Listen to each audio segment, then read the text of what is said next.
Bom, pessoal, então, conforme combinado, agora a gente vai estudar como que funciona esses grupos que desativam o anel, né? Os grupos que fazem a desativação do anel, o que que a gente tem que levar em consideração? Que eles têm algum grupo positivo, eletropositivo, né? Igual nesse caso que eu peguei o exemplo de uma amina que está protonada, esse grupo, a amina toda substituída, nitrogênio com a carga positiva, ele consegue retirar elétrons. Olha só, ele está positivo. Se ele está positivo, eu for fazer a quebra desses elétrons π, dessa ligação π, a cisão heterolítica, para mostrar as estruturas de ressonância para vocês, eu não posso colocar a carga positiva aqui. Ó. Por quê? Aqui já tem um grupo positivo retirando elétrons. Esse carbocátio estaria desestabilizado por esse efeito indutivo nessa estrutura, certo? Então, esse híbrido de ressonância aqui não ocorre. Se tiver a quebra da ligação, os elétrons, pelo contrário, né? Os elétrons vão vir para onde? Os elétrons vão ficar vizinhos aqui a essa carga, para ficar mais estabilizado, né? Cargas diferentes aqui vizinhas. De todo jeito, a gente sabe que é uma estrutura bem instável, ok? A carga positiva, então, ficou na posição orto, diferente lá daquelas outras estruturas que ela ficava na posição orto e na posição para, né? Aqui, quem que ficou na posição orto foi uma carga positiva. E a carga negativa está no carbono 1. Vamos ver a movimentação dessa carga negativa? A gente já sabe que esses elétrons em excesso aqui, ó, esse par de elétrons, ele pode movimentar dentro dessa estrutura. Se ele movimentar, ele pode vir para esse carbono, e esses elétrons vêm. Aqui esses elétrons podem vir, desculpa gente, deixa eu só apagar essa setinha para ficar melhor, que eu acabei vacilando na hora de fazer a setinha. Mas não tem problema, a gente pode fazer aqui de fora também. Não importa, tá? A forma de fazer. Basta a gente mostrar o sentido correto da carga negativa. Então, o que ocorreu aqui com essa estrutura foi o quê? A carga negativa caiu na posição meta.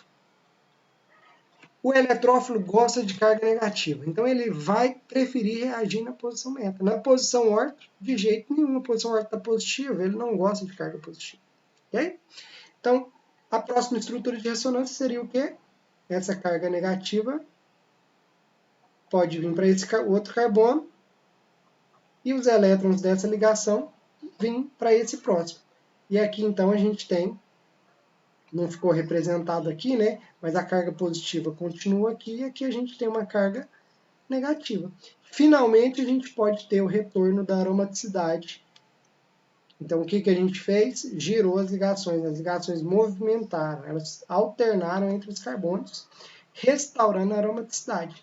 Onde que ficou a carga negativa? Onde que ela ficou localizada? A carga negativa ficou localizada nas posições meta. Certo? Então, se a gente for fazer uma reação de nitração nesse composto, vou colocar nitração não, vou colocar uma outra, que eu já dei esse exemplo de nitração na última aula. Se eu for fazer uma reação de bromação, usando aquele catalisador de brometo de ferro. Onde que o bromo vai entrar? O bromo vai entrar nessa posição. Então, aqui a gente tem a formação desse composto aqui, monossubstituído, né? O bromo aqui é apenas nessa posição meta, certo? E se tivesse uma outra substituição? Aí já ia entrar num conflito, né? Porque a gente tem um que orienta em meta e outro que orienta em orto e para. Aí tem que ver caso a caso, certo? Gente, a próxima forma que a gente viu de contribuir, de doar ou retirar elétron é através da ressonância. Então a gente viu o efeito indutivo, a gente viu ressonância. Esse grupo nitro, ele tem a capacidade de retirar elétrons na forma da estrutura de ressonância. E aqui já dá para vocês terem uma ideia, né? Esses elétrons π, eles lá no oxigênio, os elétrons vinham do oxigênio. Aqui os elétrons estão chegando no nitrogênio. Eles não estão partindo do nitrogênio. Então, anel aromático está perdendo elétrons para essa estrutura de ressonância desse grupo nitro. Mesmo acontece com a carbonila, tá? A carbonila pode receber isso aqui e alternar os elétrons dessa estrutura de ressonância. Então, representando para vocês aqui com a dupla, se esse carbono ficou com a dupla, esse outro ficou positivo. Então, a carga positiva na posição orto.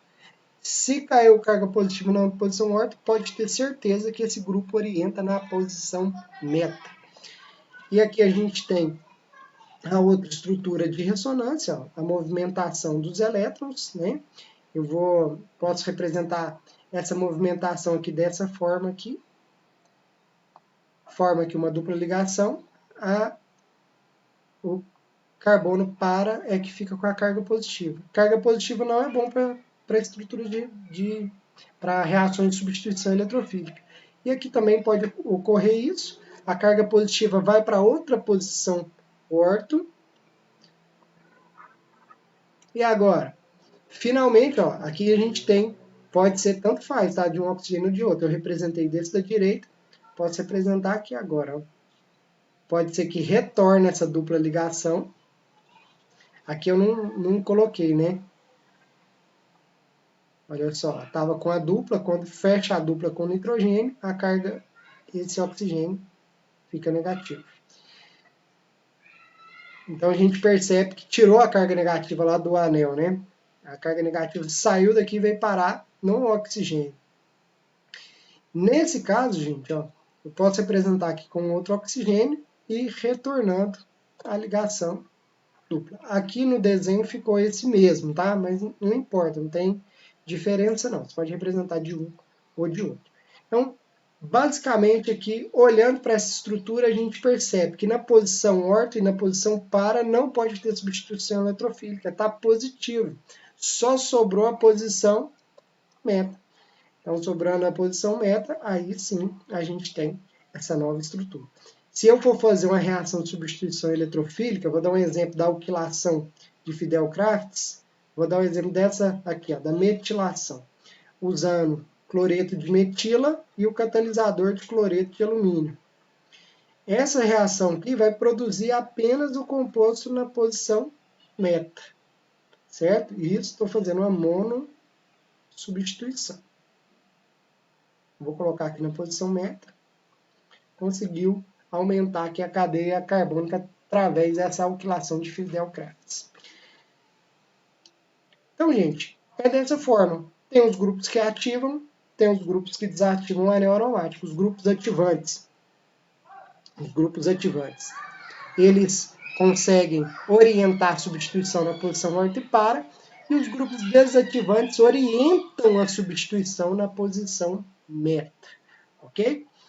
Como exemplo, vai ficar dois exercícios para a gente tentar fazer, deixar vocês tentarem fazer aqui os demais, e vou dar um exemplo aqui durante essa aula, que é o seguinte, ele fala para indicar os produtos dessa reação, sem mecanismo, sem nada, só para a gente treinar os produtos. Essa primeira aqui, da número 1, na letra A, ele fala para a gente fazer o produto dessa nitração, ó, nitração do ácido benzeno sulfônico. Gente, esse grupo aqui, se eu for olhar lá na listinha, eu já sei que ele é um grupo que orienta em... Teve um probleminha aqui.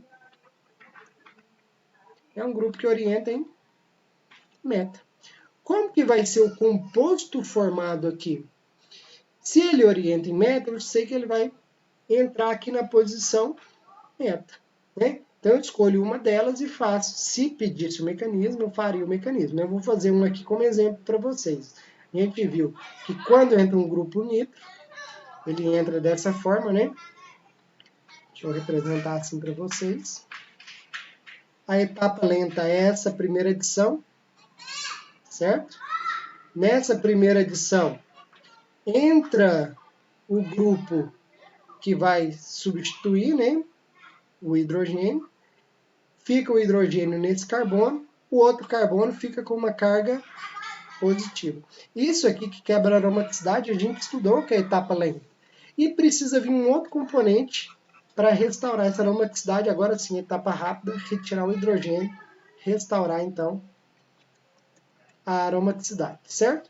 E restaurando a aromaticidade, a gente tem então o produto final dessa reação. Percebam então que o mecanismo é o mesmo, que o que mudou então foi o argumento, a forma de entender como que essa orientação ocorre. Então aqui fiz a letra A como exemplo, não precisaria fazer o mecanismo, só basta a gente entender qual que é o produto que vai ser formado nessa reação. Isso aqui o exemplo da letra A. Na questão número 2, ele fala: indique esquematicamente as etapas para produzir, para o preparo dos seguintes compostos a partir do benzeno ou do tolueno. Se no nome tiver benzeno, você usa o benzeno. Se tiver tolueno, você usa o tolueno. Vou dar um exemplo aqui da letra F para vocês. Deixa eu pegar aqui. Acho que não está indo.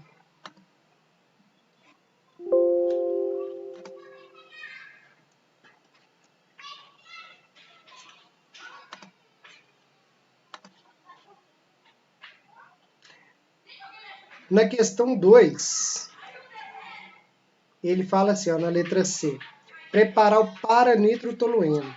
Aí, o paranitrotolueno, você vai ter que fazer 2 testes. Se você quiser, né, usar esse método aqui que eu estou passando para vocês, só para facilitar a discussão. A partir do tolueno, eu posso fazer... Não, mas na verdade, aqui você tem essas duas possibilidades. Ou a partir do tolueno, ou a partir do nitrobenzeno. Nesse caso, né? Você pode pegar o anel aromático, então vamos pegar a partir do benzeno. A partir do benzeno, fazer a alquilação, que é essa aqui, ó. Usando a LCl3, você produz o tolueno, certo? Ou partir do tolueno. Se for partir do tolueno, se a gente for partir do tolueno, o que vai ser formado? Partindo do tolueno, eu sei que esse grupo metil orienta na posição orto e para. Vai chegar no produto final? Sim. Então eu posso realmente usar esse caminho. Partir do tolueno, fazer a nitração e formar o paranitrotolueno. Beleza? Agora imagine que você faça o outro caminho, o caminho 2, esse segundo caminho. Pegar o anel aromático, fazer a nitração dele. Lembrando que a nitração, a mistura de ácido nítrico com ácido sulfúrico, é capaz de produzir esse grupo no nitro. Seria possível produzir o paranitro tolueno? Vocês vão ver que não, porque esse grupo aqui ele orienta na posição meta. Então esse aqui formaria o composto meta e esse caminho aqui não deve ser seguido.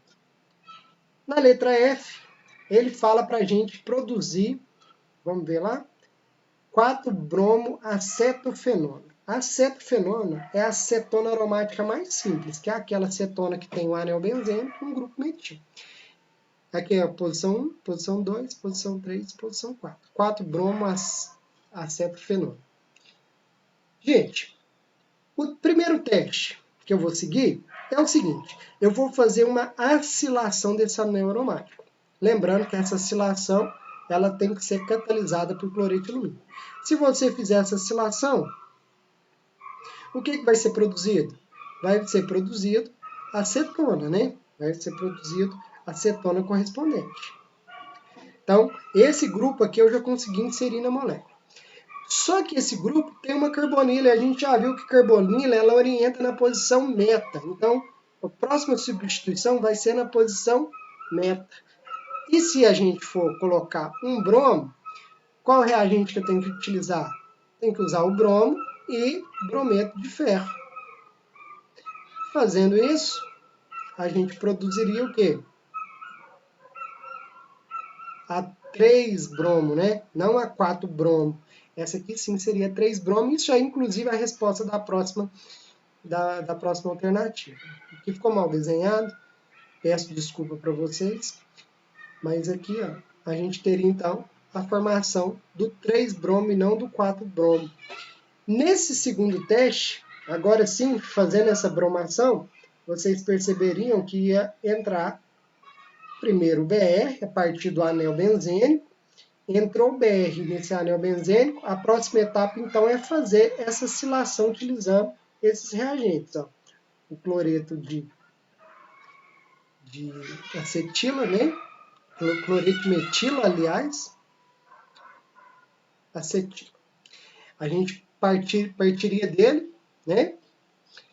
Utilizando então o catalisador de AlCl3. Agora sim, esse componente ele orienta na posição orto e na posição para. Então teria uma mistura. E aqui